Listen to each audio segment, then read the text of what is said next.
Halo, perkenalkan, beta pun nama Grantino Patiruhu, asal dari Hatalai, Ambon Gunung. Kenapa beta mau datangkan seorang Grantino Patiru di sini adalah karena dia merupakan salah satu manusia fighter dalam kehidupan. Sebelum berhasil di STT Intim, merupakan salah satu mahasiswa di Universitas Kristen Indonesia Maluku. Ino mengalami satu cobaan yakni gagal. Ino akhirnya dipindahkan oleh UKIM ke STT Intim di Makassar. Sempat hari itu menangis ya. Nangis. Bagaimana perasaannya saat berkuliah menjadi harapan orang tua dan akhirnya sempat gagal di UKIM? Bagaimana perasaan saat itu? Perasaan beta saat itu macam-macam. Ada yang kecewa, ada yang marah, ada juga tidak menyangka. Tapi ujung daripada semua itu, beta bersyukur. Setelah memutuskan untuk ke Makassar, ketika naik pesawat dan menuju ke sana, apa yang Ino pikirkan dan rancangkan? Pikiran yang hari itu terlintas cuma beta pun orang tatua, teman-teman yang saat itu sampai di bandara, dan juga terpikirkan untuk beta punya masa depan harus lebih baik. Ketika ada dalam sebuah kegagalan itu, pikiran bukan cuma hanya tertuju kepada satu hal, tapi banyak hal. Tapi yang paling penting tuh mungkin perubahan itu harus terjadi. Itu yang diharapkan. Harus. Lalu hari itu bagaimana? Pacar gimana?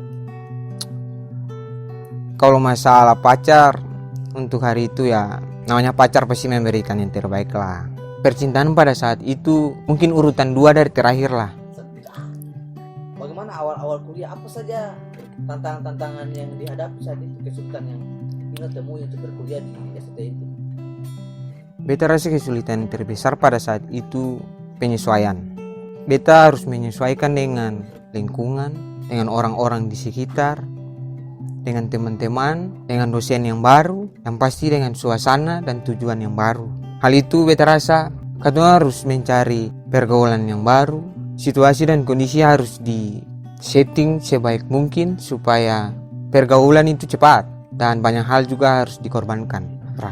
Kebanyakan anak-anak yang akhirnya merantau dengan berbagai latar belakang ya, salah satu persoalan yang dong hadapi adalah homesick, dong rindu kampung halaman. Pasti. Ketika dong susah misalnya, pasti ada hal-hal semacamnya. Kadang dong bisa lapar, kadang makan Senin Kamis.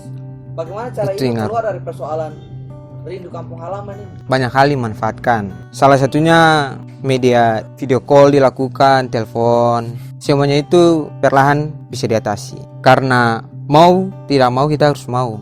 Paling tidak untuk memperbaiki masa lalu yang kurang begitu baik, paling tidak kita menata masa depan dan kehidupan yang lebih baik lah. Refleksi dan banyak merenung tuh beta rasa itu hal penting. Kegagalan yang sudah terjadi itu dia tidak terulang lagi. Karena ini masalahnya pengorbanan yang sudah sangat besar. Dari waktu, dari segi apapun lah. Pokoknya itu sudah terjadi. Jadi poin-poin yang beta lakukan pada saat itu, beta berusaha menenangkan beta diri dan berusaha berpikir positif bahwa semua hal yang terjadi ini punya tujuan. Ino akhirnya serius dan melanjutkan studi sampai tahap skripsi. Waktu itu menulis tentang sastra dalam perdamaian ya. Sastra untuk perdamaian, tidak salah. Di Maluku khususnya. Mengapa sampai ingin mengangkat judul ini dan apa sebenarnya yang menginspirasi Ino untuk mau menulis tentang sastra? Yang pertama tuh beta pun teman-teman tuh banyak sastrawan. Alasan yang kedua, pada saat itu banyak sekali isunya berbau perdamaian di Maluku dan bagaimana sastra itu mampu menyuarakan perdamaian, narasi-narasi perdamaian. Itu juga dia lahir daripada banyak diskusi yang dibangun. Saat datang hari itu ke Ambon, Ino juga bertemu dengan sastrawan, penulis, penyair semisal Rudi Fovit, Setiawan Samad, dan beberapa yang ditemui juga. Apa saja yang Ino dapatkan dan apa yang menurut Ino menarik untuk dikerjakan dalam skripsi? Yang menurut beta, para sastrawan ini punya misi yang sangat bagus, sangat baik untuk mendamaikan Ambon ini ketika ada dalam konflik maupun pasca konflik. Pada saat itu beta berpikir bahwa merawat perdamaian ini melalui sastra ini bukan hal yang mudah dan gampang.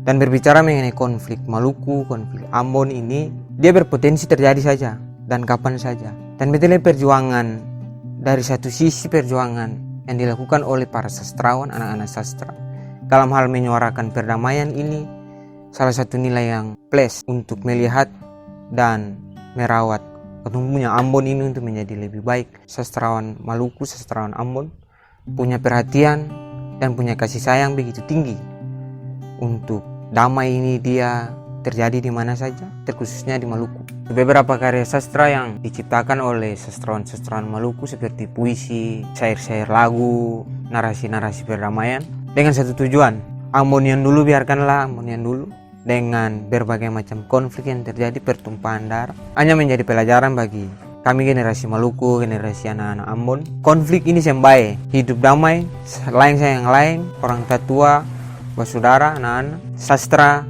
menjadi salah satu jalan untuk merawat perdamaian Maluku.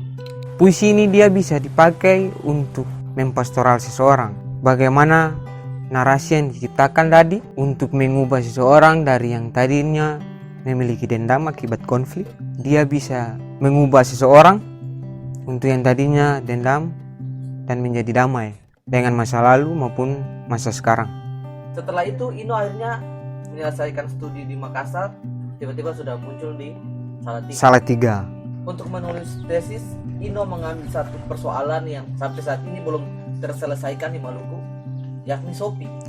Ya. Sudah bertonton sopi yang dibuang di pelabuhan, disiram ke tanah, dan banyak petani yang kehilangan pekerjaan dan mata pencariannya. Sopi ini seperti yang kita tahu saat ini sudah dilarang peredarannya, produksinya oleh pemerintah Maluku. Mengapa Ino ingin menulis lagi tentang sopi dan apa tujuan untuk menulis tesis tentang sopi? Apa yang ingin Ino capai dengan tesis ini? Latar belakang beta menulis sopi ini, beta asal Hatalai, tadi beta sudah bilang di muka. Dan orang paling banyak di Hatalai itu tifar sopi, tifar mayang. Intinya kelegalan sopi di Maluku lah. Mau bilang harapan, pergumulan, dan banyak usaha sudah dibangun, sudah dilakukan oleh pihak-pihak terkait. Tetapi ya sopi masih saja ditumpahkan di mana-mana.